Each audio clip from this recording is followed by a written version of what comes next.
gempa itu bukanlah makhluk jahat, gunung juga bukan makhluk jahat, tapi itu adalah penyelamat bumi yang diperintahkan Tuhan untuk menyeimbangkan energi bumi ya. Nah, nanti mengapa jadi bencana itu urusan manusia. Nah, dengan adanya museum berarti masyarakat belajar lewat model. Nah, dengan adanya museum dan model yang lebih jelas dapat diterima oleh masyarakat, kami harapkan hal ini dapat menjadi lebih dapat diterima.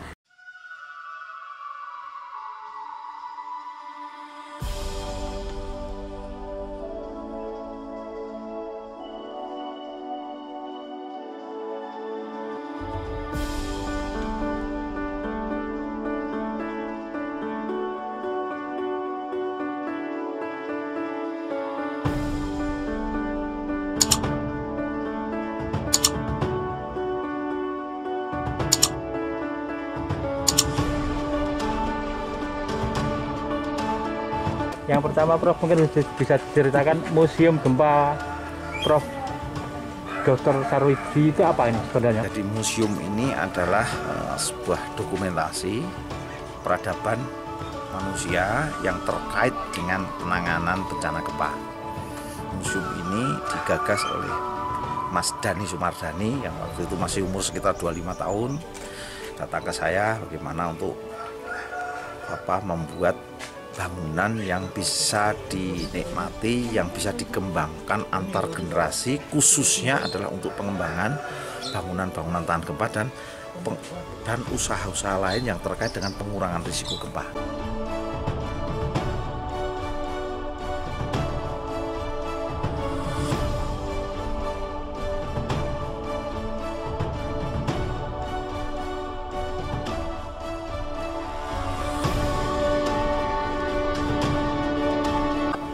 Ide awalnya seperti apa, Prof?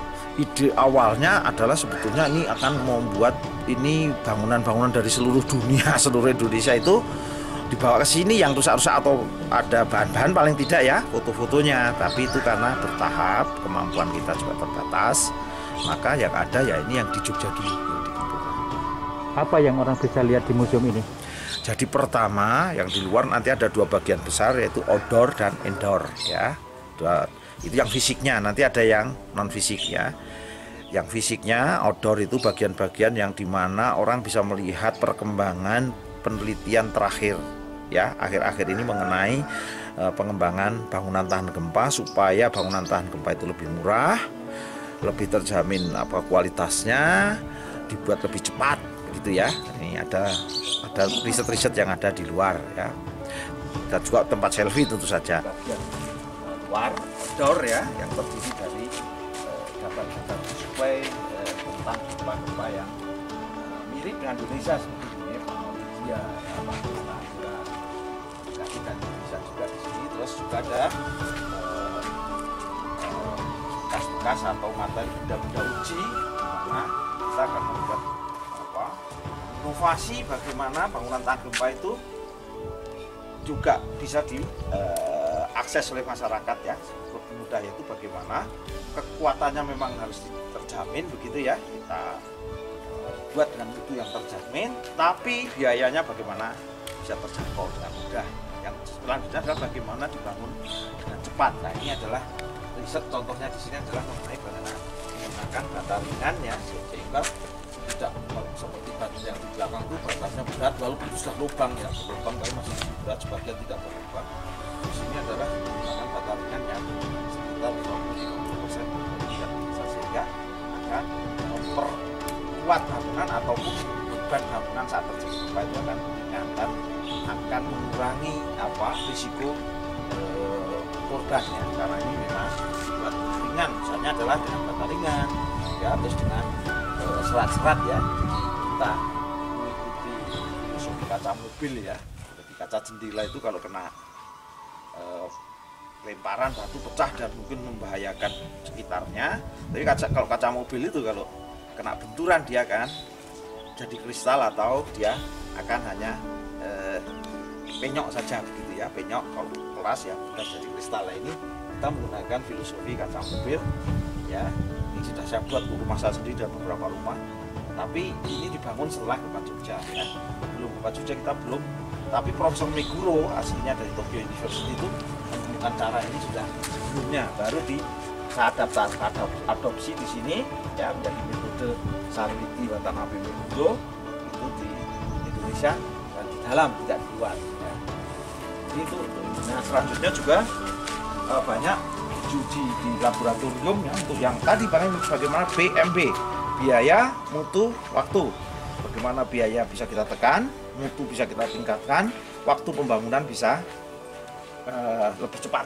Nah, di sini juga ada uji mengenai rangka-rangka bangunan untuk rumah-rumah sederhana ya, karena sebagian besar korban gempa di Indonesia itu adalah akibat runtuhnya bangunan sederhana. Di sini akan ada contoh percobaan banyak ya, ini saya ambil beberapa saja, itu mengenai bagaimana kita mencari mutu beton yang sudah cukup kuat untuk wilayah tertentu ya.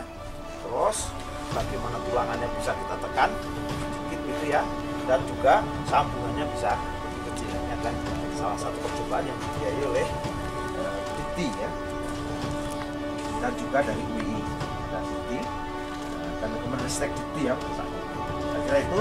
Terus kita juga punya percobaan lain ya, beton yang bagaimana lebih ringan, dikasih serat dan sebagainya ya, bahkan dikasih serabut dari baja dan sebagainya. Pokoknya kekuatannya naik tapi biayanya bisa kita tekan begitu ya. Nah itu adalah banyak, dan bahkan juga untuk bangunan-bangunan tinggi bagaimana kalau harus menggunakan beton mutu tingginya, ada yang bagian mutu tinggi ya, bisa digunakan untuk sampai sebagian beton ini bisa digunakan untuk 50 lantai ya, ke atas, bahkan bisa lebih ya. Dengan nanti ukurannya bisa kita perkecil tapi mutu betonnya tinggi dan penulangannya khusus. Nah ini adalah sebagian dari percobaan-percobaan, terutama adalah percobaan dari para periset, akademisi, mahasiswa yang ada di Jogja dan sekitarnya. Baik, ini adalah untuk yang bagian luar ya, ini adalah mengenai riset-riset yang hampir setiap waktu itu bertambah ini ya, sehingga ini museumnya harus besar karena ini setiap saat ada penemuan-penemuan lagi, ada paten-paten lagi, ada macam-macam lah ya.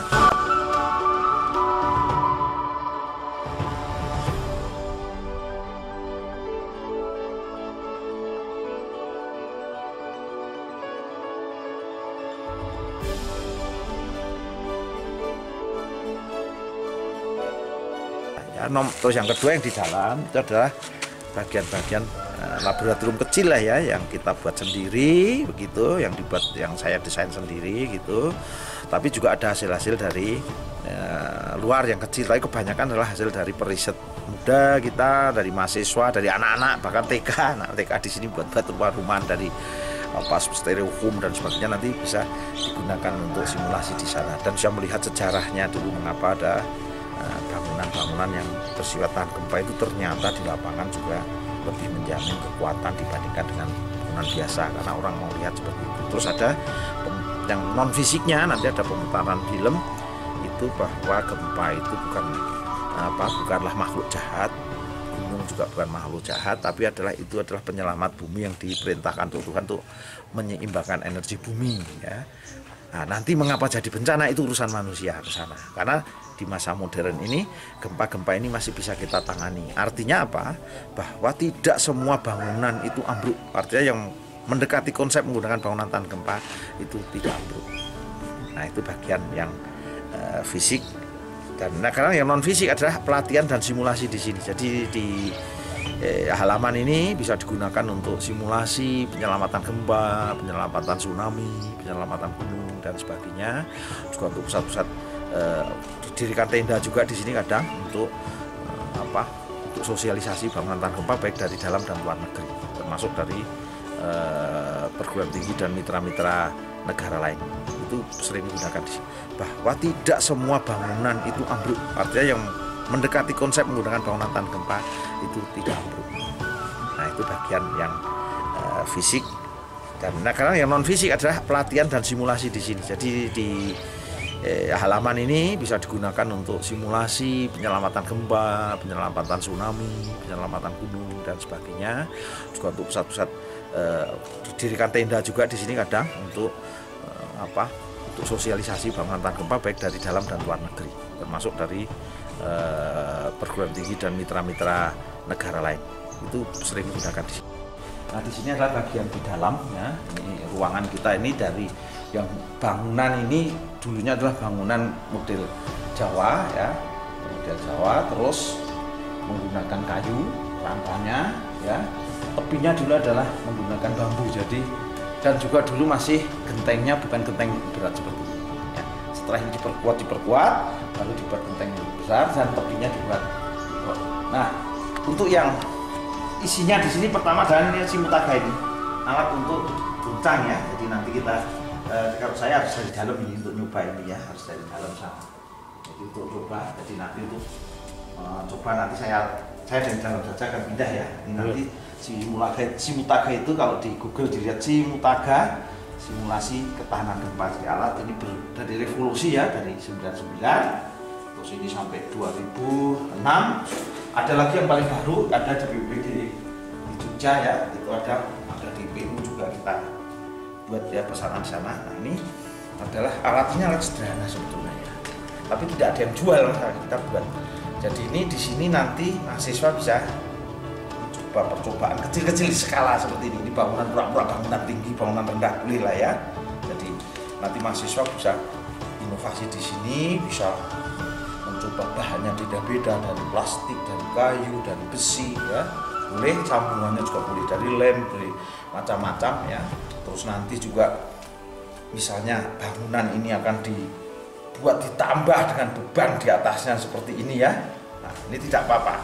Jadi ini tetap tidak apa-apa kalau ini dicoba ya. Terus nanti kalau ditarik begini dan sebagainya, ini mahasiswa nanti bisa cek. Nah, sekarang ada dengan teknologi ya, ada teknologi Android, jadi kita bisa menggunakan handphone kita yang ada ya. Kita masukkan di sini, nanti bisa kita ukur jadi kekuatan yang ada di sini. Misalnya ya, goncang seperti ini, kalau tidak ada seperti ini bagaimana? Pura-pura dikasih kolam renang di sini, kolam renang di sini, ini dihilangkan baloknya ya, ini ditambah di sini. Coba kalau saya tambahnya di tengah sini, coba kalau di sini, nanti pengaruhnya guncangan seperti apa setelah diguncang begini ya. Nah, nanti sampai keruntuhan itu seperti apa mekanismenya. Ini adalah alat untuk pelatihan yang sangat terkenal ini ya. Jadi sering hampir kalau pelatihan dari dalam maupun luar negeri, termasuk dari perguruan tinggi itu mencoba sampai rusak ini. Jadi ini kan ada mesinnya ini ya. Jadi ini revolusi, ini sudah pakai mesin ya. Mesinnya dulu pakai mesin jahit, sekarang udah pakai mesin pompa. Nah, ini sekarang ada mesin jahit yang besar yang bagus dikembangkan di Semarang. Jadi ada alat yang seperti ini lebih kecil sedang dibangun, nanti akan dipasarkan dalam tahun 2021 ini ya. Jadi itu versi yang D ya. Kalau ini kan versi B, ini versi A ini, ya. Nah, semua pakai SVD, itu nama saya karena saya yang desain sendiri, nggak ada yang jual kan. Tapi banyak dipakai orang ya. Jadi ini goncang, nanti bagaimana membandingkan antara bangunan yang tahan gempa dengan tidak tahan gempa. Nanti kita berapa detik nanti bangunan tahan gempa itu bisa kalah. Jadi itu secara prinsip saja ya. Tapi kalau mau diukur juga dapat sih, karena alatnya sekarang sudah ada juga Android, sudah ada di Android kita masing-masing, tinggal diinstal saja, ini sudah bisa. Jadi nanti bisa dilihat kalau misalnya pakai kolomnya tidak terlalu kecil bagaimana, sambungannya tidak bagus bagaimana, memang dicoba namanya. Kalau temboknya tidak begitu kuat bagaimana, kalau misalnya bukaannya itu terlalu lebar bagaimana dibandingkan dengan ketebalan besar ya. Tapi ini hanya untuk skala kecil, tidak. Jadi bukan yang skala yang besar, tapi itu bisa dibesarkan skala.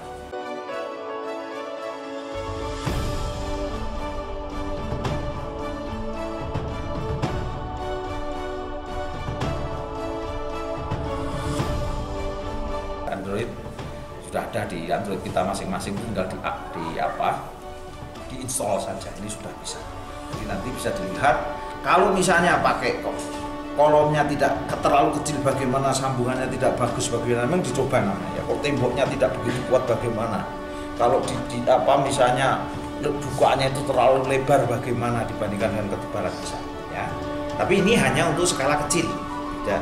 Jadi bukan untuk skala yang besar, tapi itu bisa dibesar. Nah, selanjutnya juga di sini kita dokumentasi juga bangunan-bangunan yang lama ya, yang namanya tahan gempa, tapi mungkin dari sekarang kalau kayu yang seperti ini ya mahal lah ya. Jadi mahal, sehingga bangunan-bangunan Sumur Retan ini jarang digunakan oleh masyarakat, bangunan tembok, sehingga banyak korban karena tembok berat ya. Nah, yang bangunan seperti ini kalau kayu memang mahal. Tapi sekarang sudah ada inovasi menanam kayu-kayu untuk produksi bangunan ini. Sudah dimulai beberapa komunitas peduli pengurangan risiko bencana gempa. Jadi sudah mulai sehingga tidak merusakkan hutan ya. Itu lagi yang bisa lebih murah tapi cukup kuat gitu ya. Kalau kuat sekali memang jadi mahal sekali. Sehingga ini yang dulu seperti ini yang jarang ya. Dulu walaupun ada gempa sama seperti frekuensi sekarang ya, korbannya kecil sekali persentasinya. Karena memang bangunannya sudah tahan gempa dan juga menggunakan ombak-ombak ini sebagai peredam getaran juga. Nah, sehingga banyak korban karena tembok berat ya.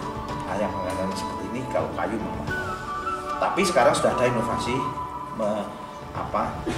menanam kayu-kayu untuk produksi bangunan ini. Sudah dimulai beberapa komunitas peduli pengurangan risiko bencana gempa.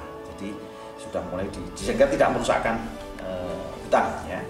Hidup lagi yang bisa lebih murah tapi cukup kuat gitu ya. Kalau kuat sekali memang jadi mahal sekali. Sehingga ini yang dulu seperti ini yang jarang ya. Dulu walaupun ada gempa sama seperti frekuensi sekarang ya, korbannya kecil sekali persentasinya.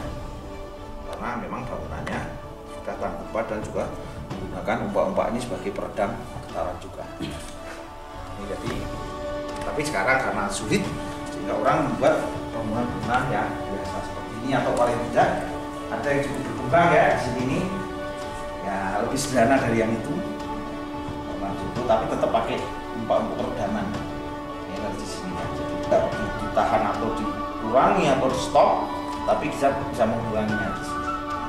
Sehingga yang naik di sini kecil dan ini pun sambungan sampah di sini tidak pakai paku ya, sehingga bisa seperti sendi guncang saja gitu ya. Terus ini adalah permainan yang terutama untuk anak-anak ya. Ini sudah sejak COVID ini nggak pernah pakai, jadi anak-anak ini buat ini. Terus nanti kalau kekuatan gempanya bagaimana? Kalau dipakai banyak selotip di sini ya, disambung. Ada yang nanti tidak pura-pura tidak sambung gitu ya, nanti guncang. Wah, bro, adik berarti buat bangunan itu harusnya pojok-pojoknya disambung. Jadi ini bisa 3 dimensi ya. 3 dimensi. Naik turun kiri kanan bisa ya.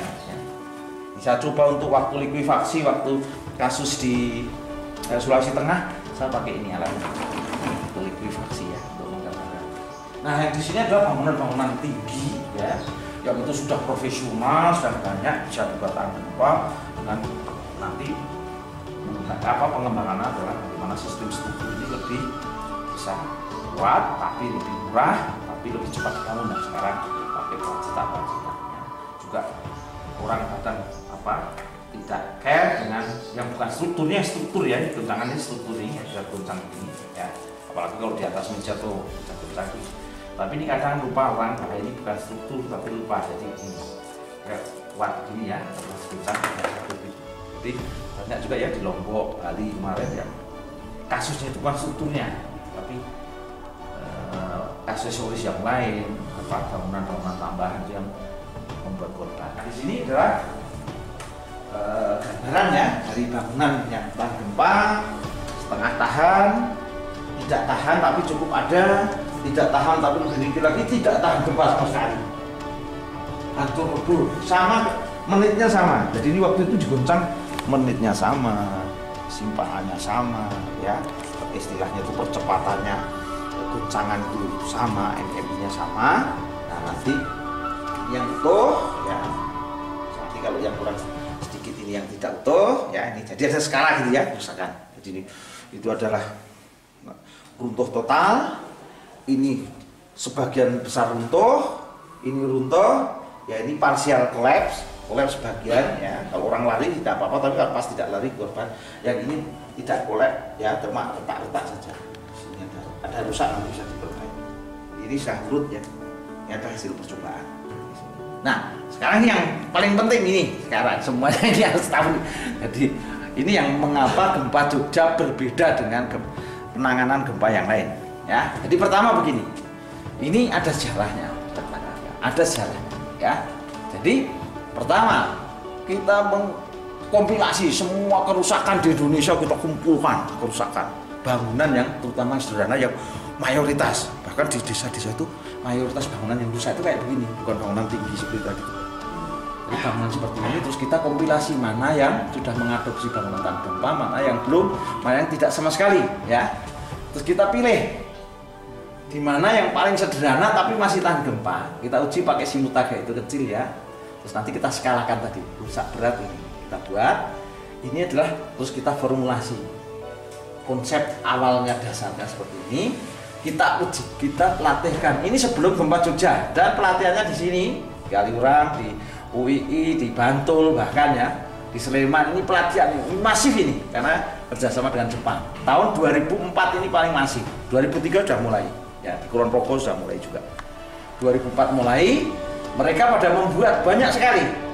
Ini yang paling kontras ini, ada dua yang paling kontras. Dibangun di Mandor, bangunan tahan gempa. Ini dibangun sebelum gempa Jogja, 2 tahun, setahun sebelum gempa ini, 2 tahun sebelum. Pasti banyak yang lain, tapi tidak. Coba lihat di sini. Jadi sekitarnya itu ambruk. Jadi ini hanya bangunan bala taga ini. Jadi sekitar di situ itu memang tidak ada bangunan tahan gempa. Seperti itu. Jadilah ini di sini namanya di Jogja itu ada pra bencana. Jadi ada kegiatannya sebelum gempa, ini kan 2 tahun sebelum dan bangun, ya. Nah itu buktinya. Jadi sebetulnya kalau itu logika, alur pemikiran, mindset itu bisa mengikuti ini sebetulnya gempa itu fenomena, bukan bencana. Bencana baru terjadi setelah adanya bangunan-bangunan yang roboh, menimpa orang, ada korban, ada kerugian.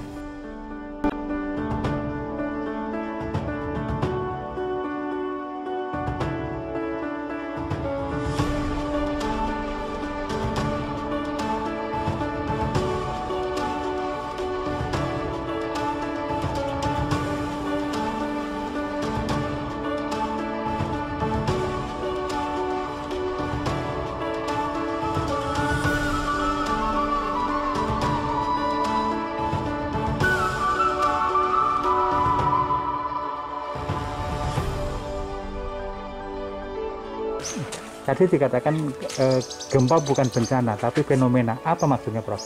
Jadi begini, gempa itu adalah fenomena apa? Karena itu memang gempa itu harus terjadi ya dari sisi ilmiah. Karena benturan antar lempengan yang terjadi ini bergerak dengan arah dan kecepatan yang berbeda, itu akan mengumpulkan energi, dan kalau energi itu tidak dilepaskan maka bumi ini akan berbahaya. Bangunan yang hancur dulu itu yang tidak tahan gempa sama sekali, seperti contoh di dalam itu. Setelah itu yang bangunan dikonsep tapi tidak lengkap. Terus nanti yang bangunan yang lebih utuh itu adalah bangunan yang menggunakan konsep bangunan tahan gempa. Jadi setelah dilihat seperti itu, maka bangunan yang runtuh itulah yang membuat bencana, yang membuat orang meninggal, orang tercacat, sakit, sampai apa ada kerugian. Jadi bukan gempanya itu. Kalau misalnya gempanya itu yang menyebabkan, tentu semua akan hancur. Tapi kan tidak semua rumah, tidak semua bangunan akan hancur pada saat kena gempa itu. Jadi gempa itu fenomena biasa. Sedangkan menjadi bencana atau tidak kalau guncangannya itu kuat dan merobohkan bangunan.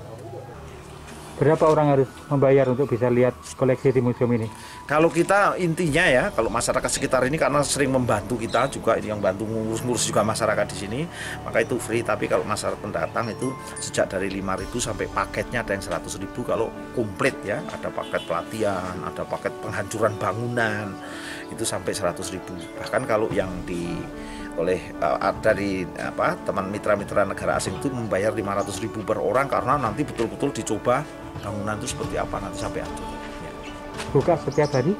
Kita buka terus, tapi kecuali hari Senin memang untuk rehat dan untuk bersih. Karena biasanya hari Minggu kalau tidak COVID ya, itu hari Minggu itu rame. Jadi Sabtu Minggu itu rame, sehingga Senin itu di wilayah Kaliurang itu kebanyakan libur ya untuk daerah wisata, untuk rehat. Para stafnya, organisasi juga untuk kebersihan. Dari jam berapa sampai jam berapa? Di sini tiap dari jam 9 sampai jam 4 sore. Oke. Prof, museum ini dibangun tahun berapa dan mulai beroperasi kan? Jadi museum ini masih pindah-pindah dulu tahun 2007 ya. Tapi konsepnya sudah lebih awal dari itu, sekitar sebelum gempa Jogja lah ya. Tapi dipercepat dengan adanya gempa Jogja itu. Terus didaftarkan ke Kementerian Hukum dan HAM ya tahun 2007, resmi dinotaris gitu ya. Terus pindah sana pindah sini bergerak terus, tapi koleksinya jadinya tidak semua bisa dibawa, karena kalau pindah tempatnya di A, tempatnya di B karena komunitas, tempatnya ada yang sempit, ada yang luas. Kalau sempit terpaksa ini disingkirkan, ternyata hilang juga sebagian gitu. Sehingga terus dipindahlah di daerah wisata, sehingga menjadi konsep wisata edukasi. Baru ini bisa dimanfaatkan umum karena keadaan museum ini juga didukung oleh masyarakat dari gotong royong tadi, membayar ya, menyumbang donasi iuran tadi, sehingga ini bisa berjalan dan sekarang sudah bisa berjalan oleh masyarakat sendiri. Rata-rata pengunjung mencapai berapa per minggu, per kalau bulan? dulu ya setiap sebelum COVID itu hampir semua yang jeep wisata jeep itu berhenti di sini, itu sekitar bisa sampai 25.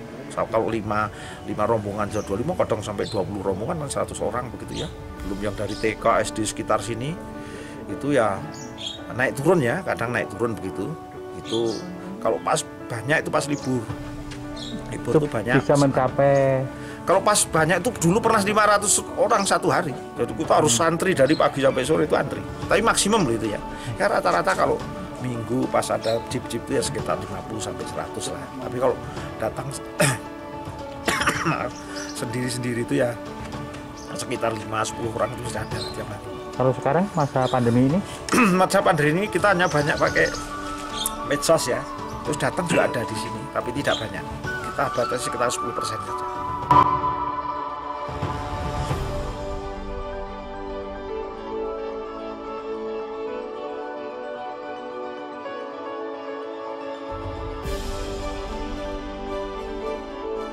Oke Bu, mungkin bisa dijelaskan Bu, apa sih peran dari UII tentang gempa ini apa? Ya, jadi SIPO Pemberdayaan Masyarakat untuk Ketangguhan Bencana atau disingkat sebagai SPMKB UII ini bentuk awareness ya Pak, bentuk perhatian dari bagaimana kita menangkap upaya resiliensi dari masyarakat sekitar kita. Nah, salah satu kebencanaan yang kita hadapi adalah gempa bumi, gempa bumi. Nah, lewat Prof. Sarwidi, SPMKB berupaya untuk mensosialisasikan pentingnya ketahanan atau tangguhan bencana. Bagaimana supaya masyarakat sekitar kita, studi khususnya di lingkungan UII, untuk turut serta membangun, meneliti hal-hal yang sifatnya kebencanaan, baik pada level nasional maupun level internasional. Gitu. Kalau sinerginya Bu dengan museum ini? Nah, sinerginya dengan museum ini, nah lewat museum ini SPMKB berupaya untuk mensosialisasikan, memberikan pemahaman, gitu ya, sehingga persepsi dari bencana itu tidak salah di mata masyarakat. Kenapa dalam bentuk museum Bu? Nah, dengan adanya museum berarti masyarakat belajar lewat model. Nah, dengan adanya museum dan model yang lebih jelas dapat diterima oleh masyarakat, kami harapkan hal ini dapat menjadi lebih dapat diterima oleh masyarakat secara luas dibandingkan kalau kita mengajar pelatihan ya lewat media. Sebenarnya media banyak ya, salah satu media yang paling berpengaruh adalah model. Nah, lewat museum ini diharapkan pesan-pesan dari bagaimana meningkatkan ketangguhan bencana itu dapat secara optimal diterima oleh masyarakat. Seperti itu. Kalau yang selama ini terjadi seperti apa? Yang selama ini terjadi adalah perbedaan persepsi antara satu kelompok masyarakat dengan kelompok masyarakat lainnya. Nah, ini yang perlu kita luruskan. Jadi seperti disampaikan oleh Prof. Sarwidi, sebelum masuk ke museum ini, persepsi masyarakat tentang bencana gempa bumi itu dapat diturunkan risikonya, maksudnya kesalahan persepsi itu dapat dikurangi setelah masuk ke dalam museum ini. Begitu. Jadi sebetulnya bukan bencana gempa bumi yang melukai masyarakat, tetapi rusaknya sarana fasilitas, terutama gedung, yang dapat memberikan dampak mematikan bagi masyarakat.